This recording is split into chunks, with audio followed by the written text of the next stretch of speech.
صحابہ اکرام میں ابو عبیدہ بن جراح رضی اللہ تعالی رسول اللہ صلی اللہ علیہ وسلم نے جن کے بارے میں ارشاد فرمایا تھا لِكُلِّ أُمَّةٍ أَمِينٌ وَأَمِينُ هَذِهِ الْأُمَّةِ أَبُو عُبَيْدَةُ بْنُ الْجَرَّاحِ، ہر امت کا ایک امانت دار ہے، میری امت کا امانت دار ابو عبیدہ بن جراح ہے۔ شام کے گورنر تھے حضرت عمر رضی اللہ تعالیٰ عنہ، سال میں ایک دفعہ گورنروں کو ملنے کے لیے ان کے شہروں میں جاتے، وہاں جا کر لوگوں سے بھی پوچھتے کہ وہ لوگ خوشحال ہیں یا نہیں، کوئی تکلیف تو نہیں ہے، علاقے کا نظم کیسے چل رہا ہے۔ امیر المومنین شام پہنچے، ابو عبیدہ بن جراح سے ملاقات ہوئی، فرمایا ابو عبیدہ میں چاہتا ہوں تمہارا گھر دیکھوں۔ ابو عبیدہ مسکرا گئے، فرمایا امیر المومنین گھر دیکھیں گے تو شاید آپ کی آنکھوں میں آنسوں کے علاوہ کچھ نہ ہو۔ فرمایا نہیں ابو عبیدہ دیکھنا چاہ رہا ہوں۔ ابو عبیدہ لے کر چلے، چلتے چلتے چلتے چلتے ایک صحرا کی طرف پہنچے، ایک جھونپڑی تھی، فرمایا یہ میرا گھر ہے۔ اندر گئے، امیر المومنین نے نظر ڈالی تو اندر صرف ایک مشکیزہ نظر آیا، ایک مسلح نظر آیا، تلوار لٹکتی ہوئی نظر آئی، ایک کٹورا نظر آیا۔ فرمایا ابو عبیدہ یہی ہے؟ فرمایا امیر المومنین یہی۔ فرمایا تم نے اس کے علاوہ اپنے لیے کچھ نہیں جمع کیا؟ فرمایا دنیا میں زندگی گزارنے کے لیے اتنا کافی ہے، اتنا کافی ہے کہ سر چھپانے کی جگہ ہو، عبادت کے لیے مسلح ہو، پینے کے لیے پیالہ موجود ہو، دشمن کے مقابلے میں جہاد کے لیے تلوار ہو، یہ کافی ہے۔ حضرت عمر نے فرمایا ابو عبیدہ کچھ ہے؟ فرمایا جی امیر المومنین ہے۔ ہاتھ اوپر بڑھایا، اوپر سے ایک کٹورا تھا، نیچے لے کر آئے تو کٹورے میں روٹی ٹکڑے کر کے ڈالی ہوئی تھی، پانی ڈالا ہوا تھا تاکہ روٹی نرم ہو جائے۔ جب حضرت عمر کے قریب پیش کی، آپ نے دیکھا تو سالن کوئی نہیں ہے، روٹی پانی میں بھگوئی ہوئی ہے۔ جب نرم ہو گئی حضرت عمر نے ایک لقمہ لیا، فرمایا یہ روٹیاں کون پکا لیتا ہے؟ کہا ایک خاتون پکا کے بھجوا دیتی ہیں، ایک دن میں ایک روٹی میرے لیے کافی ہو جاتی ہے، اس سے زیادہ کی ضرورت نہیں ہے۔ حضرت عمر کی آنکھوں میں آنسو آ گئے، فرمایا ہر ایک کو دنیا نے تبدیل کر دیا، ابو عبیدہ تجھے تبدیل نہ کر سکی، تجھے دنیا تبدیل نہ کر سکی۔ یہی لوگ اصل لوگ تھے جن کی زندگی کا مرکز آخرت تھا، اللہ سے تعلق تھا۔ آج انسان دنیا کی خاطر ایمان بھی بیچ رہا ہے، دنیا کی خاطر جھوٹ بول رہا ہے، دھوکہ دے رہا ہے، فراڈ کر رہا ہے۔ کیوں جی؟ بچوں کو خوش رکھوں گا، بیوی کو خوش رکھوں گا۔ رب کو ناراض کر کے بھی بیوی خوش ہو سکتی ہے۔ اما بعد فاعوذ باللہ من الشیطان الرجیم، بسم اللہ الرحمن الرحیم۔ زُيِّنَ لِلنَّاسِ حُبُّ الشَّهَوَاتِ مِنَ النِّسَاءِ وَالْبَنِينَ وَالْقَنَاطِيرِ الْمُقَنطَرَةِ من الذهب والفضة والخيل المصومة والأنعام والحرث، ذلك متاع الحياة الدنيا والله عنده حسن المآب۔ وقال الله تبارك وتعالى في مقام آخر: اعلموا انما الحياة الدنيا لعب ولهو وزينة وتفاخر بينكم وتكاثر في الأموال والأولاد۔ وقال النبي صلى الله عليه وسلم: كن في الدنيا كأنك غريب أو عابر سبيل۔ وقال النبي صلى الله عليه وسلم: ازهد في الدنيا يحبك الله وازهد فيما أيدي الناس يحبك الناس۔ صدق اللہ العظیم۔ میرے انتہائی واجب الاحترام قابل صد احترام بھائیو، دوستوں اور بزرگوں، انسان کے جسم میں دو اعضاء بڑے اہم ہیں۔ نمبر ایک انسان کا دل، اور نمبر دو انسان کی زبان۔ اگر یہ دو اعضاء ٹھیک ہو جائیں تو انسان کا سارا جسم ٹھیک ہو جاتا ہے، اور اگر ان دو اعضاء میں بگاڑ آ جائے تو انسان کا سارا جسم بگڑ جاتا ہے۔ اور ان میں سب سے اہم چیز انسان کا دل ہے۔ انسان کے ایمان کا تعلق انسان کے دل کے ساتھ ہے۔ حضرات انبیاء علیہ الصلوۃ والسلام کی محنت کا اصل مرکز انسان کا دل ہے۔ جب اس دل کی اصلاح ہو جائے تو انسان کا ظاہر خود بخود درست ہو جاتا ہے، اور اگر اس کی اصلاح نہ ہو تو پھر انسان کا ظاہر درست نہیں ہوتا۔ مومن اور منافق میں یہی فرق ہوتا ہے کہ مومن دل سے ایمان لے کر آتا ہے اور منافق صرف زبان سے ایمان لاتا ہے، دل سے ایمان نہیں لاتا۔ اللہ تعالیٰ نے قرآن کریم میں ایمان کو دل کے ساتھ جوڑا، اولئک کتب فی قلوبہم الایمان، یہ وہ لوگ ہیں کہ جن کے دلوں پر اللہ نے ایمان کو لکھ دیا ہے۔ الا من اکرہ وقلبہ مطمئن بالایمان، اگر کسی انسان کو مجبور کر دیا گیا کہ تم کلمہ کفر کہو، درا حالے کہ اس کا دل اگر مطمئن ہے ایمان پر تو وہ مسلمان ہے۔ یعنی اگر انسان نے اضطراری حالت میں زبان سے کلمہ کفر کہا بھی لیکن دل ایمان کی حالت پر مطمئن ہے، دل میں ایمان موجود ہے، تو وہ مسلمان ہے۔ معلوم ہوا کہ اصل چیز انسان کا دل ہے۔ انسان کے جسم میں ایک چیز ہے روح، جب تک یہ روح جسم میں موجود ہے انسان زندہ ہے، اور جب یہ روح جسم سے نکل جائے تو انسان مردہ ہے۔ انسان کی تمام چیزیں اس وقت تک انسان کے ساتھ ہیں جب تک جسم میں روح موجود ہے۔ وہ اپنے گھر کا بھی مالک ہے، زمین کا بھی مالک ہے، وہ شوہر بھی ہے، وہ والد بھی ہے، وہ نوکروں کا بھی مالک ہے، جائیداد کا بھی مالک ہے۔ لیکن اگر جسم سے روح نکل جائے تو پھر سب چیزیں اس کی ملکیت سے نکل جاتی ہیں۔ اب جو اس کا مال ہے وہ بھی اس کا نہیں، وہ اس کے ورثہ کا ہو گیا۔ جو غلام تھے، نوکر خدام تھے، اب وہ بھی گویا اس کی ملکیت نہیں رہے، اب وہ ورثہ کے پاس آ جائیں گے۔ جو بیوی تھی اب وہ بھی گویا نکاح سے من وجہ نکل گئی، عدت پوری ہوگی تو وہ دوسری جگہ شادی کر سکتی ہے۔ تو معلوم ہوا کہ انسان کے جسم میں ایک اہم چیز انسان کی روح ہے۔ روح جب تک جسم میں ہے وہ حیات ہے، اور جب روح جسم سے نکل گئی تو انسان کی وفات ہے۔ تو اب دونوں چیزوں سے انسان مرکب ہے، گویا انسان جسم سے بھی روح سے بھی۔ اب ان دونوں چیزوں میں ایک اہم چیز وہ انسان کا دل ہے۔ جب اس دل کا تزکیہ ہو جائے اور انسان کے دل میں اللہ کی محبت آ جائے، پھر اللہ رب العزت انسان کو کامیاب کر دیتے ہیں۔ قرآن کریم میں فرمایا قد افلح من تزکا وذکر اسم ربہ فصلی، یقیناً وہ لوگ کامیاب ہو گئے جنہوں نے اپنے دل کا تزکیہ کیا، اپنے دل کو گناہوں سے پاک کیا، حسد سے، کینے سے، عداوت سے، نفرت سے، بغض سے اپنے دل کو پاک کیا، وہ لوگ کامیاب ہیں۔ جنہوں نے اپنے رب کا نام لیا، نماز پڑھی، آخرت کی زندگی کو ترجیح دی، اللہ تعالیٰ فرما رہے یہ لوگ کامیاب لوگ۔ معلوم ہوا انسان کے جسم میں اصل چیز انسان کا باطن ہے، اور اس باطن پر جتنی محنت ہو جائے تو انسان اتنا ہی کامیاب ہوتا جاتا ہے۔ اس کی مثال یوں ہے جیسے ایک ماربل کا پتھر ہے، جتنا اس کو رگڑتے رہو اتنا اس کی چمک ظاہر ہوتی رہتی ہے۔ انسان کے پاس سونا ہے، جتنا اس سونے کو وہ تراشتا رہتا ہے، سونے پر کام ہوتا رہتا ہے، اتنا وہ نکھر کر سامنے آتا ہے۔ پھر جب وہ سونا بصورت انگوٹھی کے ہو، ہار کے ہو، تو اس میں چمک دمک باقی ہوتی ہے۔ تو حضرات انبیاء علیہ السلام نے دلوں پر محنت کی، اور محنت یہ کی کہ اس دل میں اللہ کی محبت آ جائے، دنیا سے بے رغبتی آ جائے۔ دنیا ایک دھوکہ ہے۔ قرآن کریم میں اللہ رب العزت ارشاد فرماتے یا ایھا الناس ان وعد اللہ حق فلا تغرنکم الحیات الدنیا ولا یغرنکم باللہ الغرور۔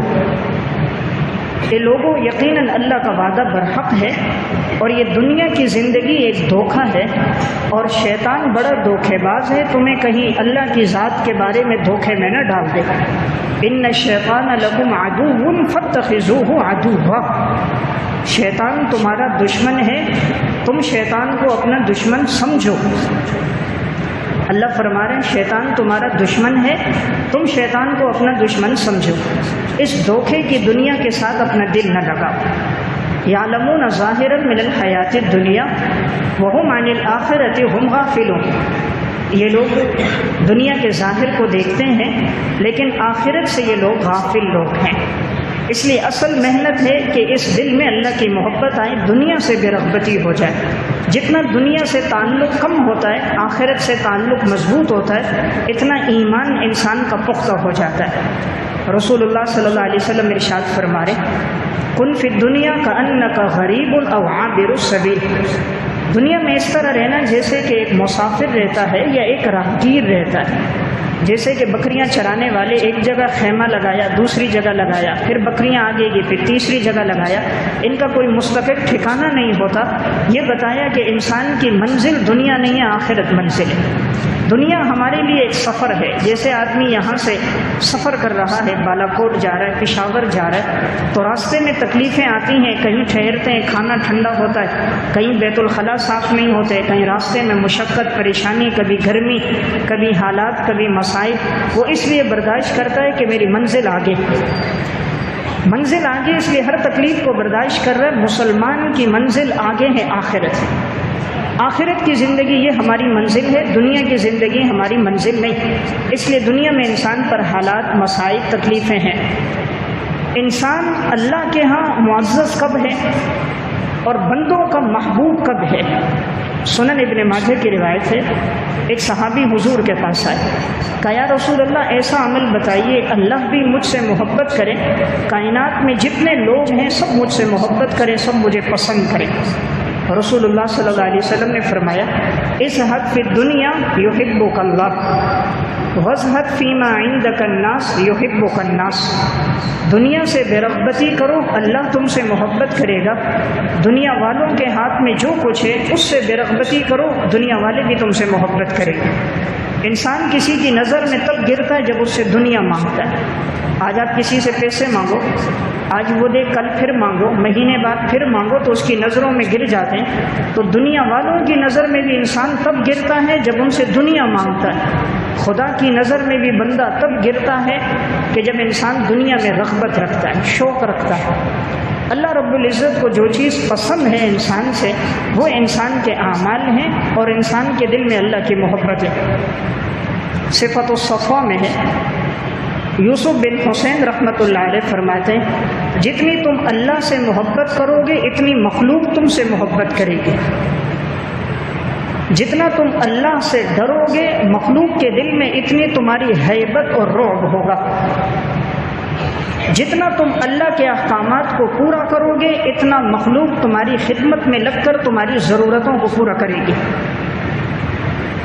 اگر یہ دیکھنا ہے کہ میرا اللہ کے ہاں کیا مقام ہے تو یہ دیکھیں اللہ کے حکم کا میرے دل میں کیا مقام ہے.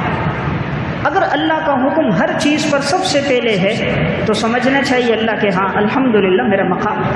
لیکن اگر اس نے اللہ کے حکم کو سب سے پیچھے رکھا، اپنی خواہشات کو، نفسانیات کو، رسم و رواج کو، دنیا کی زندگی کو، لوگوں کے کہنے کو آگے رکھا تو سمجھنا چاہیے اللہ کے ہاں بھی اس کا مقام نہیں. اس لیے حضرات سلف کی محنت اس پر تھی، انہوں نے آخرت کو بنیاد بنایا، اللہ نے دنیا کو قدموں میں لایا. خود امام الانبیاء صلی اللہ علیہ وسلم کی حالت کیا ہے؟ ام المومنین حضرت عائشہ رضی اللہ تعالیٰ عنہ فرماتی ہیں کہ بسا اوقات 2 ماہ گزر جاتے تھے، گھر میں پانی اور کھجور کے علاوہ کچھ نہیں ہوتا تھا. حضرت عروہ بن زبیر نے پوچھا پھر گزر بسر کیسے ہو جاتا؟ فرمایا کوئی انصار میں سے کچھ لوگ اگر کبھی ہدیہ بھیج دیتے دودھ تو وہ ہدیہ ہوتا تو اس میں اور آپ صلی اللہ علیہ وسلم اس کو پی لیتے، اس طرح گزر بسر ہو جاتا. ورنہ 2 مہینے نبوت کے گھر میں چولہا بھی نہیں چلا. یہ امت کو ایک زندگی بتانی تھی. حضرت عمر رضی اللہ تعالیٰ عنہ آئے، صحیح مسلم کی روایت ہے، ایک کمرے میں نظر پڑی تو صرف دیکھا ایک کچا چمڑا لٹک رہا ہے، ایک مشکیزہ ہے. رسول اللہ صلی اللہ علیہ وسلم ایک چٹائی پر لیٹے ہوئے ہیں، جسم پر چٹائی کے نشانات ہیں. حضرت عمر آئے تو آنکھوں میں آنسو آ گئے کہ امام الانبیاء کا اتنا بڑا مقام، لیکن اس کمرے میں تو ایک چٹائی، ایک مشکیزہ، ایک چمڑا، باقی تو کچھ نظر نہیں آ رہا. فرمایا یا رسول اللہ کیا ہم لوگ حق پہ نہیں؟ فرمایا حق پر ہے. کیا یہ روم اور باطل کے لوگ باطل پر نہیں ہیں؟ یہ روم اور فارس کے لوگ؟ آپ نے فرمایا باطل پر ہے. فرمایا آپ کے گھر میں تو کچھ نہیں اور ان کے پاس اتنی دولت پیسہ. رسول اللہ صلی اللہ علیہ وسلم نے فرمایا یا ابن الخطاب الا ترضى ان تكون لنا الاخرة ولهم الدنيا. اے خطاب کے بیٹے تو اس پہ راضی نہیں ہے کہ اللہ تعالیٰ نے ان کے لیے دنیا کو رکھا ہے، ہمارے لیے آخرت کو رکھا ہے. اللہ نے ان کے لیے دنیا کو رکھا ہے، ہمارے لیے آخرت کو رکھا ہے. اسی لیے کسی کے پاس دنیا کا کم ہونا اس بات کی دلیل نہیں ہے کہ وہ اللہ تعالیٰ کے ہاں اس کا مقام نہیں ہے. یا کسی کے پاس دنیا کا زیادہ ہو جانا اس بات کی دلیل نہیں ہے کہ وہ اللہ کا محبوب ہے۔ قارون کا خزانہ اتنا تھا، طاقتور لوگوں کی ایک جماعت اس کو اٹھاتی تھی، لیکن اللہ نے زندہ زمین میں دھسا دیا۔ نمرود کے پاس بھی سلطنت تھی، فرعون کے پاس بھی تھی، حامان بھی وزیر تھا، لیکن یہ دولت کام کیوں نہ آئی؟ اس لیے نہیں آئی کہ دل کی دنیا ان کی اجاڑ تھی، ویران تھی، دل میں اللہ کی محبت اور ایمان نہیں۔ آپ علیہ السلام نے صحابہ پر جو محنت کی نا، وہ اس چیز پر محنت کی، ان کی توجہ حضور اعمال پر لے کر آئے اور ان کا تعلق آخرت سے بنایا، دنیا کے ساتھ ان کا تعلق نہیں بنایا۔ اس لیے صحابہ بھی عجیب لوگ ہیں، سلطنت مل گئے، عہدے اور منصب مل کر بھی دنیا سے تعلق نہیں، خدمت میں خلق خدا کو نفع پہنچانے میں وقت گزار رہے۔ اس ذوالغابہ میں تاریخ الخلفاء میں واقع ہے، حضرت ابو بکر صدیق رضی اللہ تعالیٰ عنہ خلیفہ ہیں، اور مدینہ میں ایک بیوہ عورت ہے جو نابینا ہے، اس کے گھر میں کام کے لیے کوئی نہیں ہوتا تھا۔ حضرت ابو بکر صدیق کو پتہ چلا، رات کو آتے ان کے گھر کا ضروری کام کر لیتے، مشکیزے میں پانی بھر کے لا دیتے۔ حضرت عمر رضی اللہ تعالیٰ عنہ سوچنے لگے کہ یہ کون ہے جو کام کاج کر کے چلے جاتے ہیں۔ اس عورت سے پوچھا، اس نے کہا مجھے تو پتہ نہیں، ایک شخص آتے ہیں وہ کہتے ہیں پردہ کرو، میں پردہ کر لیتی ہوں، وہ آ کر گھر کا ضروری کام کر لیتے ہیں، مشکیزے میں پانی بھر کے لے آتے ہیں، مجھے نہیں معلوم کہ آنے والا کون ہے۔ حضرت عمر رضی اللہ تعالیٰ عنہ کہتے ہیں میں سوچنے لگا کہ مدینہ میں کون شخص ہے جو اس بیوہ عورت کے سارے کام کر کے چلا جاتا ہے۔ حضرت عمر رات کو چھپ کے دیکھ رہے ہیں تو کیا دیکھا؟ مسلمانوں کا خلیفہ حضرت ابو بکر صدیق رضی اللہ تعالیٰ، رات کا اندھیرا ہے، پاؤں پہ جوتیاں بھی نہیں، اور چھپکے سے آ رہے ہیں اور مشکیزہ بھر کے لایا اور کام کر کے جانے لگے۔ راستے میں حضرت عمر رضی اللہ تعالیٰ عنہ پوچھتے ہیں حضرت ابو بکر صدیق سے، آپ ہمیں کہہ دیتے ہم کر لیتے؟ فرمایا نہیں، میں مسلمانوں کا خلیفہ ہوں، میری ذمہ داری ہے اپنے رعایا کی خدمت کرنا۔ فرمایا جوتے کیوں نہیں پہنے؟ کہا ہو سکتا ہے میری جوتوں کی آہٹ سے کسی کو پتہ چل جائے، کوئی جاگ جائے، کسی کے علم میں آ جائے، میں چاہتا ہوں میرا یہ کام صرف اللہ کی رضا کے لیے، مخلوق میں کسی کو پتہ نہ چلے۔ میں عرض کر رہا ہوں یہ حضور کی تربیت کا اثر ہے۔ اس ذوالغابہ میں واقع ہے، حضرت صدیق اکبر خلیفہ بنے، انصار کی ایک بچی نے کہا اب ہماری بکریوں کا دودھ کون نکالے گا؟ یعنی جب تک آپ خلیفہ نہیں تھے ہماری بکریوں کا دودھ آپ کے نکال لیتے تھے، اب تو آپ خلیفہ بن گئے، اب کون نکالے گا؟ حضرت صدیق اکبر رضی اللہ تعالیٰ عنہ نے فرمایا جو خدمت میرے ذمے تھی انشاءاللہ اس میں کوئی کمی نہیں آئے گی، جیسے پہلے کرتا تھا آج بھی کروں گا۔ خلیفہ وقت ہو کر بھی انصار کے گھروں میں جہاں کوئی نہ ہوتا خدمت کے لیے وہاں جا کر ان کی بکریوں کا دودھ بھی نکال لیتے۔ یہ رسول اللہ صلی اللہ علیہ وسلم کی تربیت کا اثر تھا۔ حضرت عمر رضی اللہ تعالیٰ عنہ وقت کے خلیفہ ہیں، محض الثواب میں مناقب عمر بن خطاب میں واقع ہے۔ احنف بن قیس کہتے ہیں میں حضرت عمر رضی اللہ تعالیٰ عنہ کو تلاش کر رہا تھا، نہ ملے۔ کسی نے کہا بیت المال میں چکر لگاؤ شاید وہاں ہو۔ کہتے ہیں میں بیت المال پہنچا تو دیکھا سخت گرمی ہے، حضرت عمر رضی اللہ تعالیٰ عنہ نے ایک نیچے اظہار باندھی ہوئی ہے، گرمی کا موسم ہے، پسینے میں ہے اور تیل لیا ہوا ہے، بیت المال کے اونٹوں کی مالش کر رہے ہیں۔ میں دیکھ رہا ہوں پسینے حضرت عمر رضی اللہ تعالیٰ عنہ کے جسم مبارک سے نیچے ٹپک رہے ہیں۔ میں نے کہا حضرت آپ ہمیں کہہ دیتے، کسی نوکر کو، غلام کو، خادم کو کہہ دیتے۔ فرمایا نہیں، جو مسلمانوں کا خلیفہ ہے وہی مسلمانوں کا خدمت گار ہے، یہ میری ہی ذمہ داری ہے کہ میں اس کو ادا کروں۔ تو 22 لاکھ مربع میل کے بادشاہ ہو کر رعایا کے اونٹوں کی خدمت کر رہے ہیں۔ حضرت علی رضی اللہ تعالیٰ عنہ فرماتے ہیں ایک دفعہ میں نے حضرت عمر رضی اللہ تعالیٰ عنہ کو دوڑتے ہوئے دیکھا۔ میں نے کہا امیر المومنین کہاں جا رہے ہیں؟ فرمایا آتا ہوں۔ تھوڑی دیر میں جب آئے دیکھا تھکے ماندے تھے، سانس پھولا ہوا تھا۔ میں نے کہا امیر المومنین کہاں گئے تھے؟ فرمایا علی ایک اونٹ بدک گیا تھا، رعایا کا اونٹ تھا، میں اسے تلاش کرنے کے لیے نکلا تھا، الحمدللہ مل گیا، میں اسے لے کر آ رہا تھا۔ فرمایا آپ کسی اور کو کہہ دیتے؟ فرمایا نہیں، یہ میری ذمہ داری ہے، میں خود اس کو ادا کروں گا۔ اگر فرات کے کنارے پر ایک کتے کا بچہ بھی بھوکا پیاسا مر گیا تو عمر سے اس بارے میں سوال ہوگا۔ حضرت عمر رضی اللہ تعالیٰ عنہ نے جب یہ کہا، حضرت علی نے فرمایا آپ نے اپنے بعد والوں کو بڑی مشقت میں ڈال دیا، یعنی اتنے زہد و تقوی کے ساتھ زندگی گزارنا ہر ایک کے بس میں نہیں۔ حضرت صدیق اکبر رضی اللہ تعالیٰ عنہ کے انتقال کا وقت آیا، الطبقات الکبریٰ میں واقع ہے۔ حضرت عائشہ رضی اللہ تعالیٰ عنہ سے فرمایا جب میرا انتقال ہو جائے تو میرا یہ غلام اور میری یہ سواری اور گھر میں یہ پانی کا مشکیزہ اور یہ جس اونٹنی پر پانی لاتے ہیں یہ حضرت عمر کے حوالے کر دینا۔ انہوں نے پوچھا ابا جان کیوں؟ فرمایا میں نے یہ بیت المال سے لیے تھے، تو چونکہ اب میرا انتقال کا وقت ہے تو یہ بیت المال کی چیزیں ہیں، جب تک میں خلیفہ تھا میرے استعمال میں تھیں، اب میں خلیفہ نہیں رہا تو لہٰذا عمر کو پہنچا دو، اب وہ اپنے استعمال میں لے کر آ جائیں۔ حضرت عمر کے پاس جب لے کر گئے آنکھوں میں آنسو آ گئے۔ فرمایا ابو بکر نے جیسی زندگی گزاری یہ بعد والوں کے لیے اس طرح گزارنا بہت مشکل ہے۔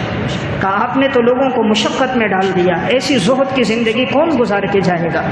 تو میں ایک بات عرض کر رہا ہوں کہ رسول اللہ صلی اللہ علیہ وسلم کی محنت تھی صحابہ پر کہ ان لوگوں کی زندگیوں میں زہد و استغنا تھا، ان کے اصل محبت کا میدان اور مدار اللہ رب العزت کی ذات تھی۔ انہوں نے دنیا سے تعلق نہیں رکھا، اللہ رب العزت نے دنیا کو ان کے قدموں میں لایا، پھر بھی انہوں نے ٹھوکر ماری۔ سب سے بڑی ذات اللہ کی ذات ہے، جب دل میں اللہ کی محبت آ جائے پھر کسی اور چیز کی حیثیت دل میں نہیں رہتی۔ اس دل میں دو چیزیں جمع نہیں ہو سکتی، ایسا نہیں ہو سکتا کہ دنیا کی محبت بھی ہو، خدا کی محبت بھی ہو، عشق مجازی بھی ہو، رسول اللہ صلی اللہ علیہ وسلم سے محبت بھی ہو، دنیا سے میلان بھی ہو اور انسان کا قرآن سے تعلق بھی ہو، ایسا نہیں ہوتا۔ یہ دل ایک ہے، اس میں ایک ہی محبت جمع ہوگی اور وہ اللہ کی ذات کی۔ جب یہ محبت آئے گی پھر دنیا کی حیثیت کوئی نہیں ہوگی۔ الزہد عبداللہ بن مبارک کی کتاب اس میں واقع ہے، حضرت عمر رضی اللہ تعالیٰ عنہ خلیفہ بنے، ایک تھیلی میں 300 دینار ڈالے اور اپنے خادم کو بھیجا۔ اس دور میں حضرت ابو عبیدہ بن جراح رضی اللہ تعالیٰ عنہ شام کے گورنر تھے، کہا جا کر ان کو دے کر آؤ کہ امیر المومنین نے ہدیہ دیا۔ فرمایا پھر دیکھنا اس وقت ان کی حالت کیا ہے کہ یہ ان دینار کا کیا کرتے۔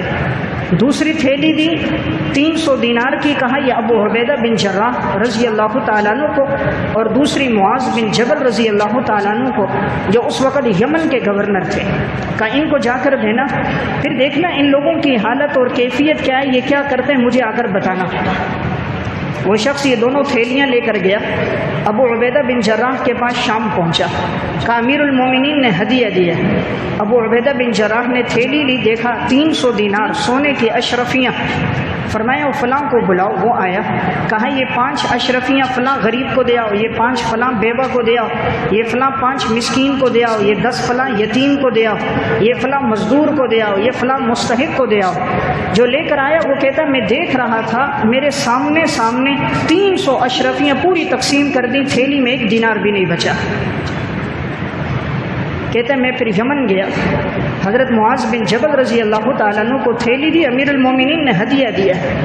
انہوں نے اپنے خادم کو بلایا، کہا یہ دینار لو، فلاں کو 3 دے دو، فلاں کو 10 دو، فلاں کو 20 دو۔ چونکہ پتہ تھا علاقے میں کون کون ضرورت مند ہیں، مستحق کون کون ہیں، سب کو تقسیم کرتے رہے۔ گھر والی نے اندر سے آواز دے دی کچھ ہمارے لیے بھی رکھ دینا۔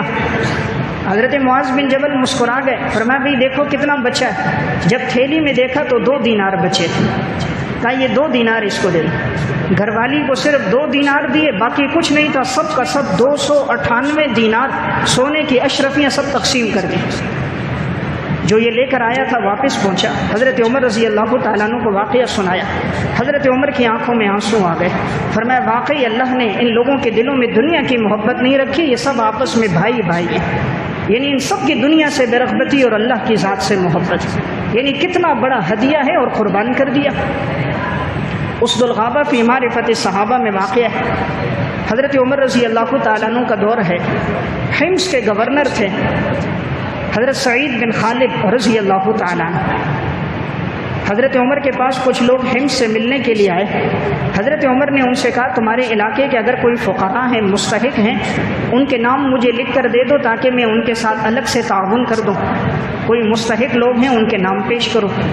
تو لوگوں نے جو نام لکھے تو اس میں سب سے آگے نام تھا اپنے گورنر کا۔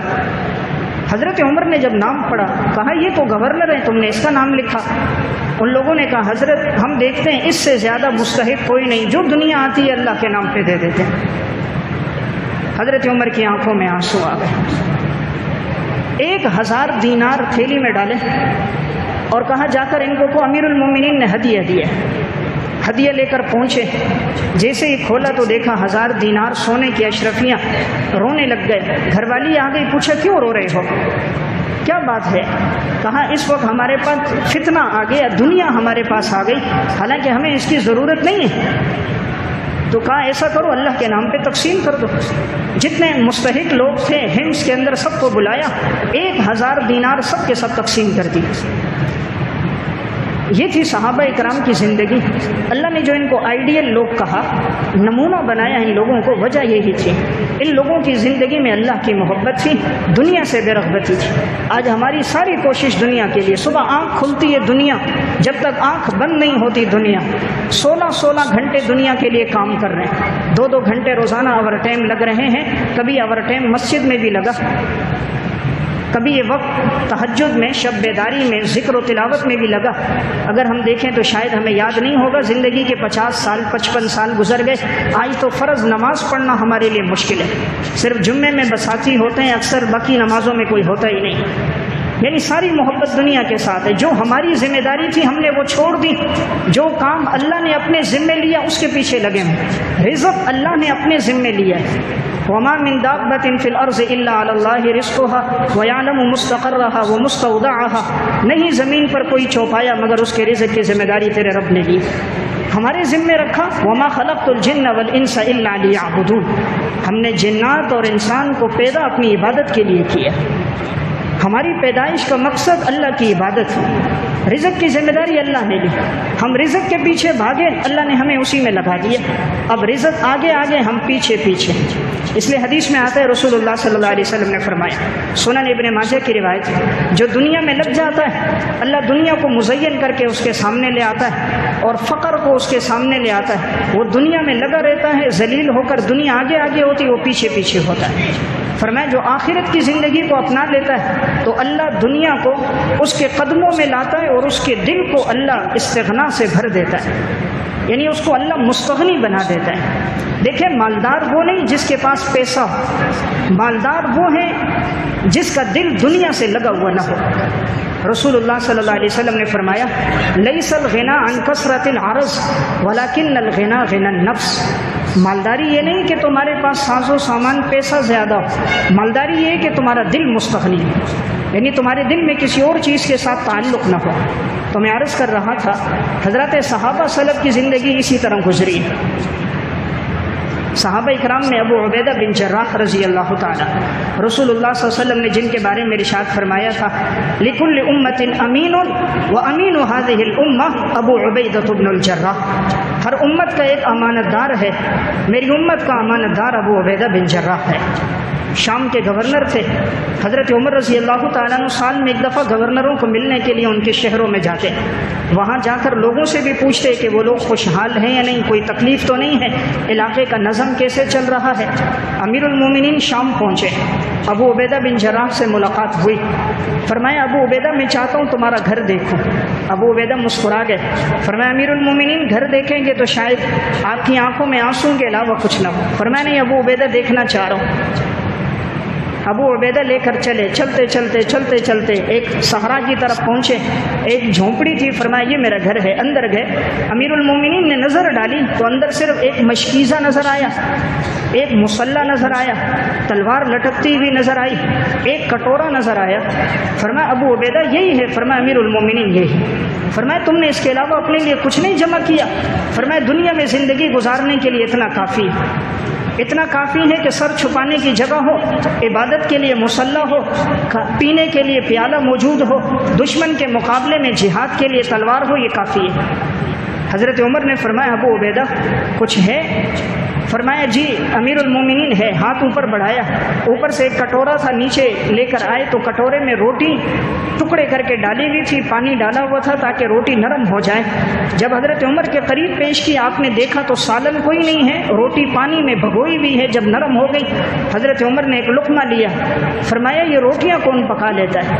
کہا ایک خاتون پکا کے بھجوا دیتی ہیں، ایک دن میں ایک روٹی میرے لیے کافی ہو جاتی ہے، اس سے زیادہ کی ضرورت نہیں ہے۔ حضرت عمر کی آنکھوں میں آنسو آ گئے، فرمایا ہر ایک کو دنیا نے تبدیل کر دیا، ابو عبیدہ تجھے تبدیل نہ کر سکی۔ تجھے دنیا تبدیل نہ کر سکے۔ یہی لوگ اصل لوگ تھے جن کی زندگی کا مرکز آخرت تھا، اللہ سے تعلق تھا۔ آج انسان دنیا کی خاطر ایمان بھی بیچ رہا ہے، دنیا کی خاطر جھوٹ بول رہا ہے، دھوکہ دے رہا ہے، فراڈ کر رہا ہے۔ کیوں جی؟ بچوں کو خوش رکھوں گا، بیوی کو خوش رکھوں گا۔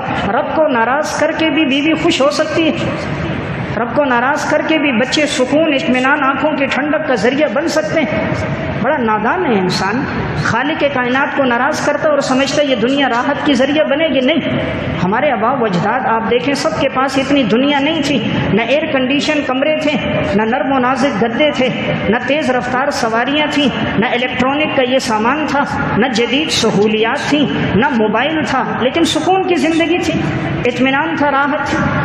آج جب سے موبائل آیا، بھائی بھائی سے دور ہو گیا، اولاد ماں باپ سے دور ہو گئی، کوئی کسی کے قریب نہیں، شادی میں شریک نہیں، غم میں شرکت نہیں، بیمار ہیں عیادت کا وقت نہیں، انتقال ہوا جنازوں میں شرکت نہیں۔ ہر آدمی دنیا میں ایسا لگا ہے کہ اس کو اس کی فکر ہی نہیں میرے آنے کا مقصد کیا تھا، حضرات سلف کی محنت کیا تھی۔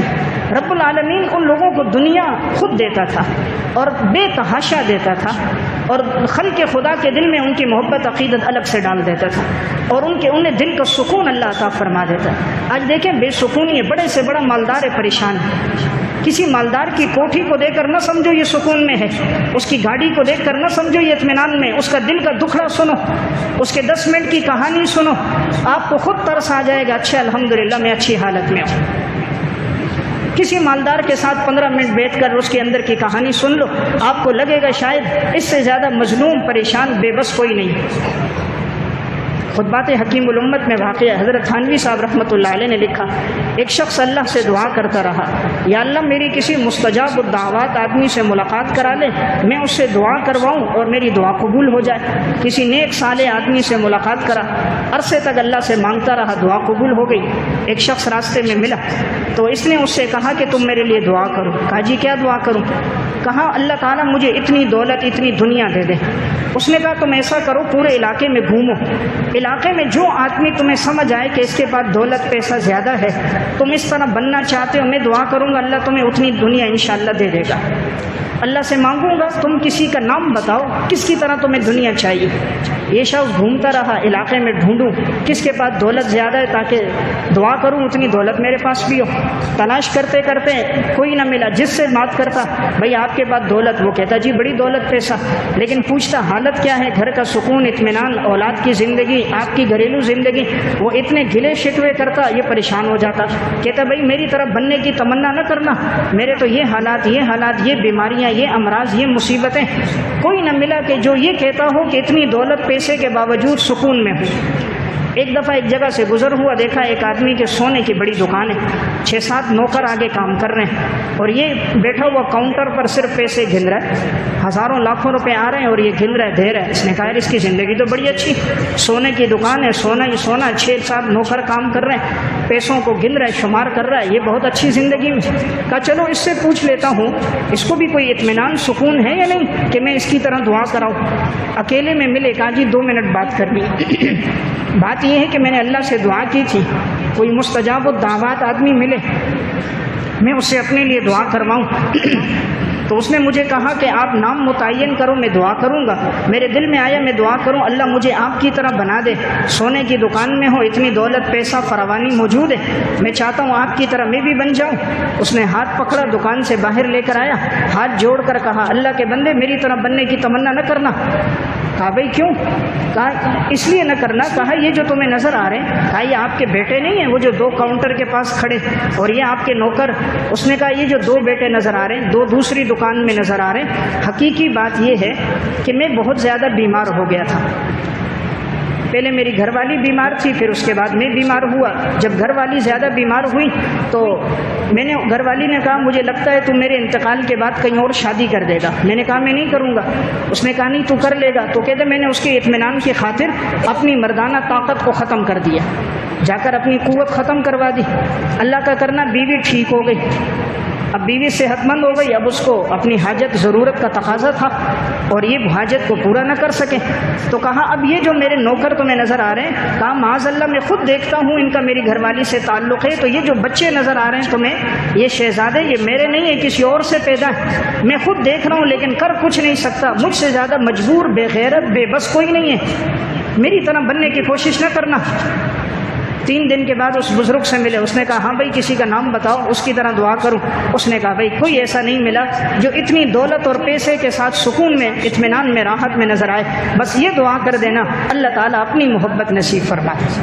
اس نے کہا یہی میں تمہیں سمجھانا چاہ رہا تھا، اللہ اپنی محبت دے، آخرت کی فکر عطا فرما دے، باقی دنیا جو اللہ نے مقدر رکھی ہے وہ اللہ دنیا قدموں میں لائے گا۔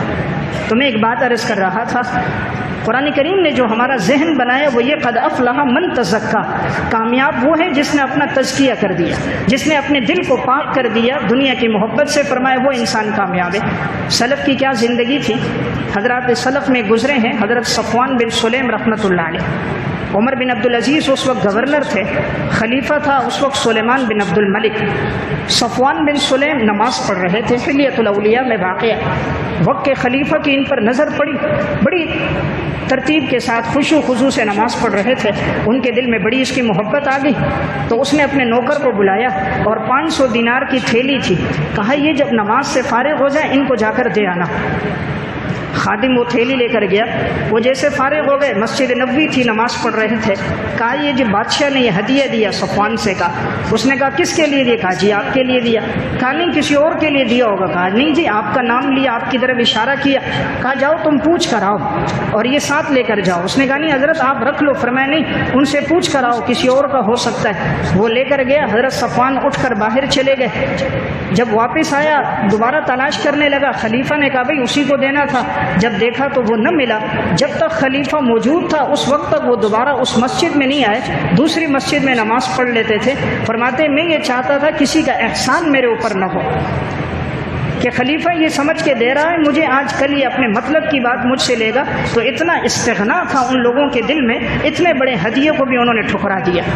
تو میں ایک بات عرض کر رہا ہوں کہ آخرت کی جو محنت، اصل فکر یہ اصل فکر ہے۔ عمر بن عبدالعزیز رحمۃ اللہ علیہ 3 بر اعظم کے خلیفہ گزرے، لیکن عجیب زندگی گزار کے گئے ہیں۔ جب آخری وقت ان کا آیا تھا تو اس وقت رجا بن حیوہ ان کے پاس آئے، دیکھا تو عمر بن عبدالعزیز کو سہارا دے کر بٹھایا گیا، کہ آپ نے تو اولاد کے ساتھ ظلم کیا، ان کے لیے کچھ نہ چھوڑا۔ عمر بن عبدالعزیز نے بچوں کو جمع کیا اور فرمایا کہ جو میرے پاس حلال تھا وہ میں نے رکھا، اور میں نے رعایا کا مال اس لیے نہیں لیا کہ میں آخرت میں اللہ کو جواب نہیں دے سکتا، آگے کی زندگی مشکل زندگی۔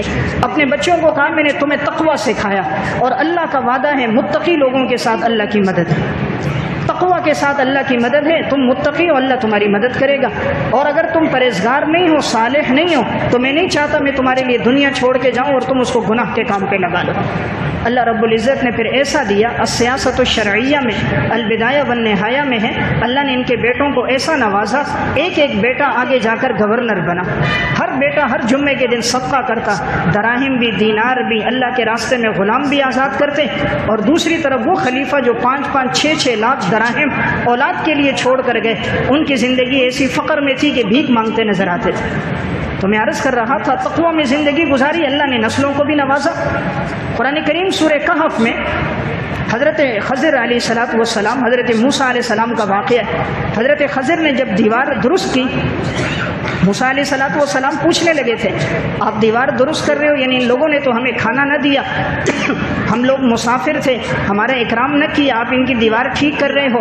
حضرت خضر علیہ الصلوۃ والسلام نے فرمایا تھا کانا ابوہما صالحا، ان کا والد بڑا نیک آدمی تھا، ان کا والد نیک تھا، اس کی وجہ سے میں ان کی دیوار درست کر رہا ہوں، اور اس دیوار کے نیچے خزانہ ہے یتیم بچوں کا تاکہ وہ ضائع نہ ہو۔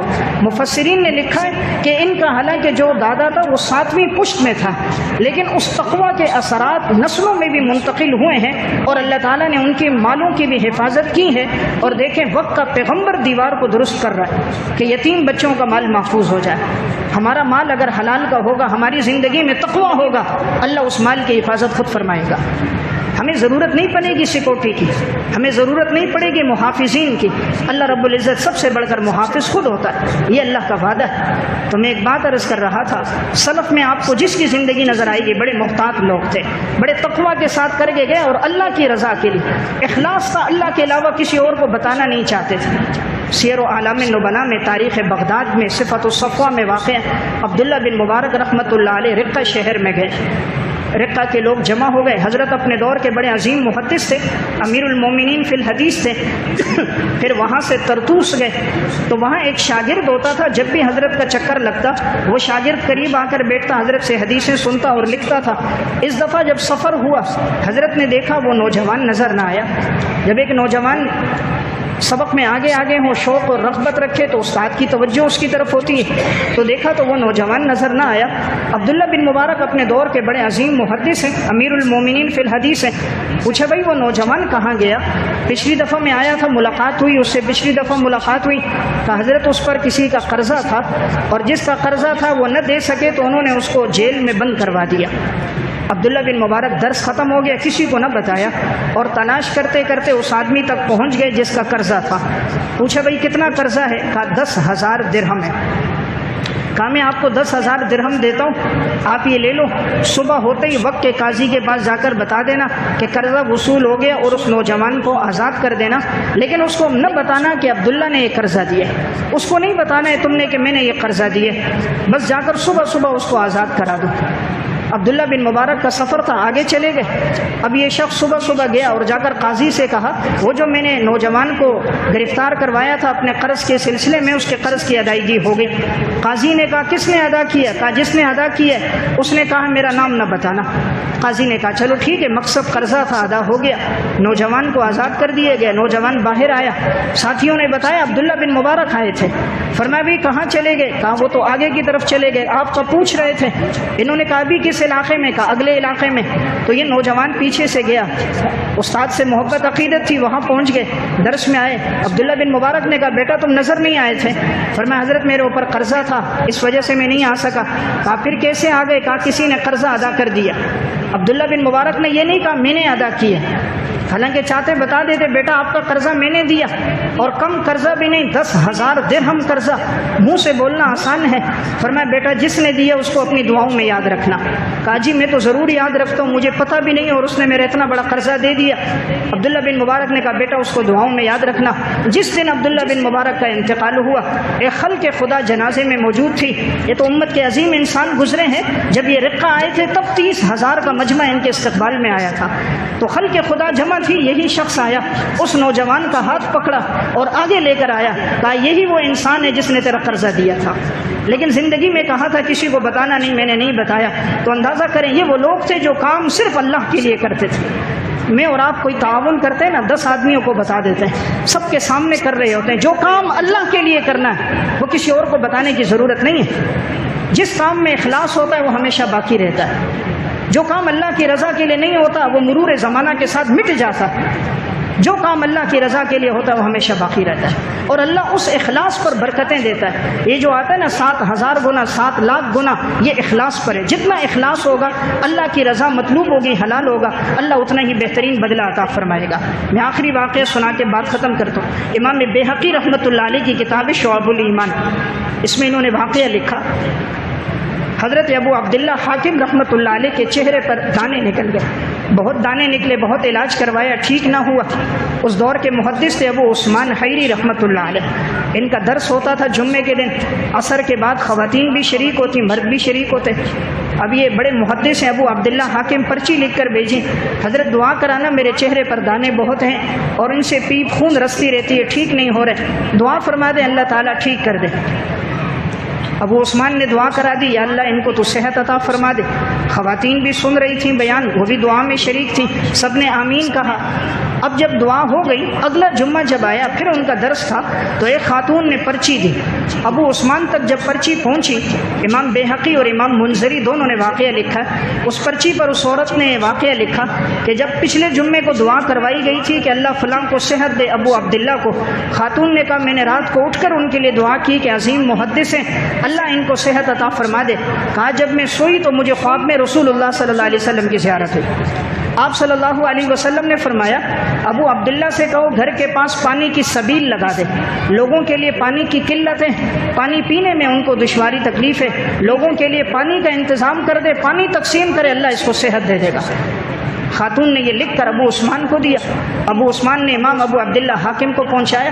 حضرت اس طرح خاتون نے خواب میں رسول اللہ صلی اللہ علیہ وسلم کو دیکھا، اور یہ بات ہے انہوں نے اگلے دن ہی فوراً وہاں پر ایک جگہ کھدوائی، کنواں کھدوایا، پانی کا انتظام کر دیا، آنے جانے والوں کو پانی مفت پلانا، خلق خدا میں پانی تقسیم کا۔ جیسے یہ پانی نکلا تو میرے چہرے میں جو پانی گر رہا تھا خون کا، پیپ کا، وہ فوراً بند ہو گیا۔ ایک ہفتے سے پہلے اللہ نے صحت دے دی، چہرہ پہلے سے زیادہ روشن ہو گیا۔